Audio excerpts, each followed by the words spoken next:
Hello साथियों, स्वागत है आपका अपने परिवार तैयारी स्टेशन में। मैं महेंद्र सिंह, आपका एजुकेटर, आपके लिए लाया हूं आज जीके के डोज की 5वीं क्लास।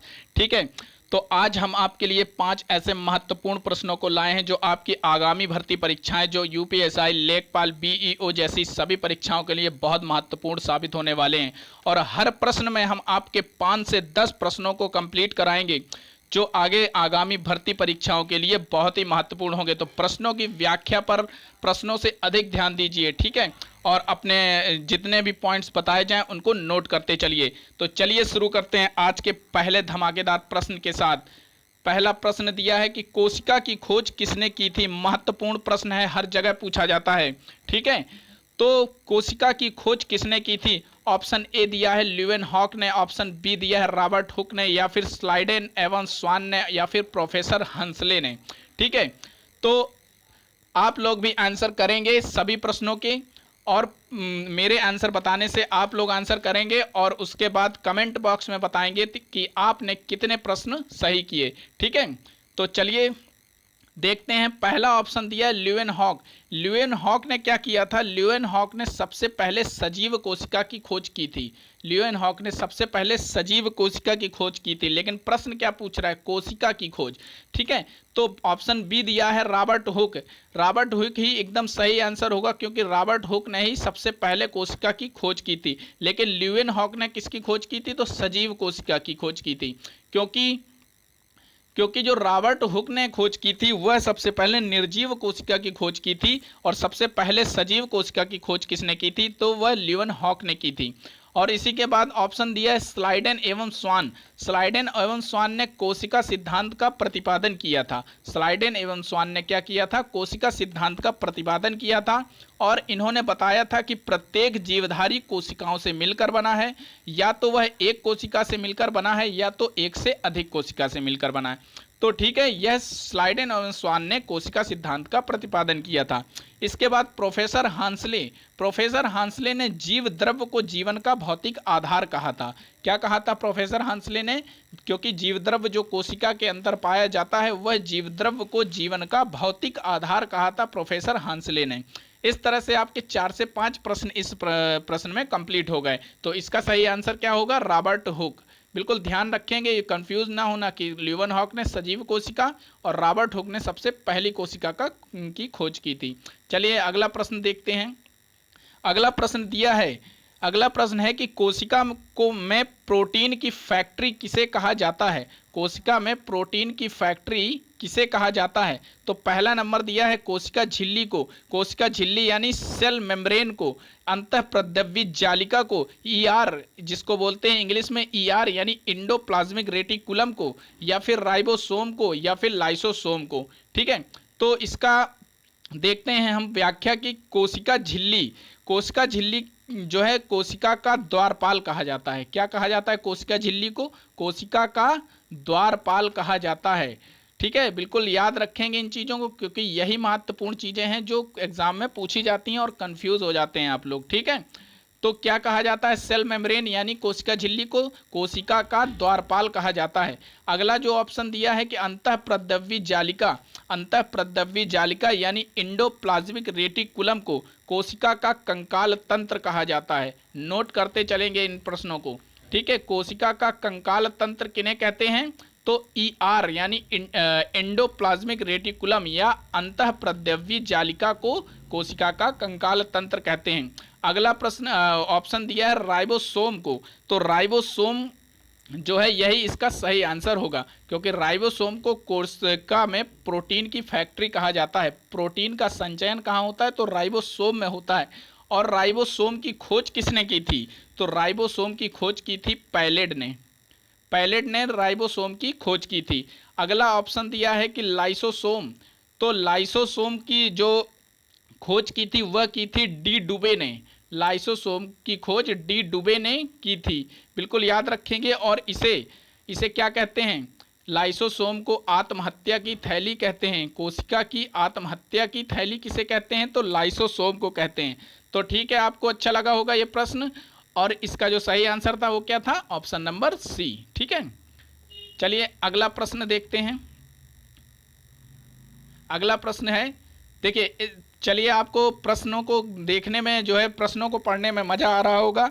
तो अगर आपको पसंद आ रहा है तो वीडियो को लाइक कर दीजिए। अगर आपको प्रश्नों की व्याख्या पसंद आ रही है तो वीडियो को लाइक कर दीजिए और साथ ही चैनल को सब्सक्राइब करके बेल आइकन दबा लीजिए। जब आप चैनल को सब्सक्राइब करेंगे तो बगल में एक घंटी का निशान आएगा, उसको दबा लीजिए, जिससे आने वाली सभी वीडियो क्लासेस और महत्वपूर्ण क्लासेस का नोटिफिकेशन आप तक पहुंच जाए और आपकी क्लासेस छूटे ना।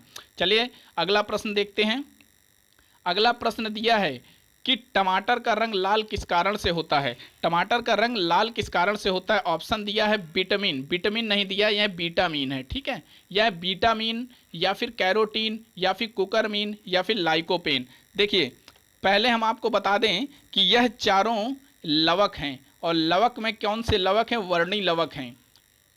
वर्णी लवक जो फलों फूलों, ठीक है, लवक वर्णी लवक क्या होते हैं, जो फलों फूलों और बीजों को रंग प्रदान करते हैं उन्हें लवक या वर्णी लवक कहा जाता है, ठीक है। तो लवक कितने प्रकार के होते हैं, 3 प्रकार के होते हैं, वर्णी लवक, अवर्णी लवक और हरित लवक, ठीक है। वर्णी लवक तो ये कौन से हैं, ये वर्णी लवक हैं, ठीक है। तो अब इसका ऑप्शन देखते हैं। विटामिन, विटामिन जो होता है वह जो चुकंदर के रंग को लाल किस कारण होता है, चुकंदर के रंग का लाल रंग जो होता है वह विटामिन के कारण होता है, ठीक है। बिल्कुल याद रखना है इन चीज़ों को। कैरोटीन, कैरोटीन क्या होता है, कैरोटीन जो होता है वह गाजर के रंग को लाल रखता है, ठीक है। गाजर का रंग लाल क्यों होता है, तो कैरोटीन के कारण होता है, कैरोटीन वर्णी लवक के कारण होता है। कुकरमीन, कुकरमीन क्या है, तो हल्दी, हल्दी का रंग जो पीला होता है, हल्दी का रंग जो पीला होता है वह किसके कारण होता है, तो कुकरमीन नामक वर्णी लवक के कारण हल्दी का रंग पीला होता है। तो 3 ऑप्शन तो आपने देख लिए, तो जाहिर सी बात है ऑप्शन नंबर डी एकदम सही होगा, क्योंकि लाइकोपेन, टमाटर का रंग जो लाल होता है वह लाइकोपेन के कारण होता है। आपको 4 चीज़ें पता चली। इसी के साथ एक चीज़ और ध्यान रखेंगे कि कैरोटीन और एक होता है किरेटिन, ठीक है। कैरोटीन और एक होता है किरेटिन, इनमें कंफ्यूज मत होइएगा, क्योंकि कैरोटीन जो होता है वह गाजर के रंग लाल करने के लिए एक वर्णी लवक होता है, लेकिन किरेटिन एक प्रकार की प्रोटीन होती है जो हमारे बालों और नाखूनों में पाई जाती है, ठीक है। तो कैरोटीन और किरेटिन में कंफ्यूज नहीं होना है, ठीक है। अगला प्रश्न देखते हैं। अगला प्रश्न नंबर 4 बहुत ही महत्वपूर्ण प्रश्न है ये। आनुवांशिकता का वाहक किसे कहा जाता है। ऑप्शन है गुणसूत्र को या फिर डीएनए को या फिर जीन को या फिर आरएनए को। आप लोग भी आंसर करेंगे। तो देखिए एक तरफ से हम देखते हैं ऑप्शंस को कि गुणसूत्र, गुणसूत्र जो दिया गया है ओ, तो गुणसूत्र जो है यही सही आंसर होगा आपका, ठीक है। गुणसूत्र को ही आनुवांशिकता का वाहक कहा जाता है, ठीक है। और इसकी खोज किसने की थी, तो स्ट्रासबर्गर ने की थी। बिल्कुल बर्गर से याद रखेंगे, स्वादिष्ट लगता है। स्ट्रासबर्गर, स्ट्रासबर्गर ने क्या किया था, गुणसूत्र की खोज की थी, ठीक है। गुणसूत्र की खोज किसने की, तो स्ट्रासबर्गर ने की थी और इसे ही आनुवांशिकता का वाहक कहा जाता है। इसके बाद ऑप्शन दिया है डीएनए, डीएनए, डीएनए क्या होता है, डीएनए एक आनुवांशिक पदार्थ होता है। जिस प्रकार गुणसूत्र आनुवांशिकता के वाहक होते हैं उसी प्रकार डीएनए क्या है, एक आनुवांशिक पदार्थ है। बिल्कुल अगर क्वेश्चन आएगा कि आनुवांशिक निम्न में से आनुवांशिक पदार्थ क्या है तो आप डीएनए में ही लगाएंगे, ठीक है। ऑप्शन इसके बाद अगला दिया है जीन, जीन को आनुवांशिकता की इकाई कहा जाता है, ठीक है। अगर पूछेगा आनुवांशिकता की इकाई क्या है तो डीएनए नहीं लगाना है, जीन को लगाना है ऑप्शन में, ठीक है। तो डीएनए क्या हो गया, आनुवांशिक पदार्थ, जीन क्या हो गया, आनुवांशिकता की इकाई, ठीक है। अगला जो दिया गया है आरएनए, आरएनए क्या है, यह किसी भी प्रकार का आनुवांशिक पदार्थ नहीं है, यानी कि यह आनुवांशिकता में के लिए बिल्कुल भी जिम्मेदार नहीं है, लेकिन अपवाद स्वरूप यह कुछ पदार्थों में, अपवाद स्वरूप यह पदार्थ कुछ रूप में आनुवांशिक रूप में कार्य करता है। जैसे कि टीएमवी यानी टोबैको मोज़ेक वायरस में यह आनुवांशिक पदार्थ के रूप में कार्य करता है, जो एक अपवाद स्वरूप है।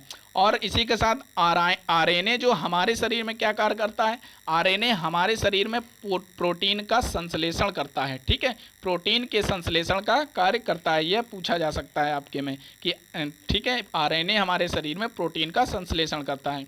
अगला प्रश्न देखते हैं। अगला और अंतिम महत्वपूर्ण प्रश्न है आज का कि निम्नलिखित में सही क्रम की पहचान करें।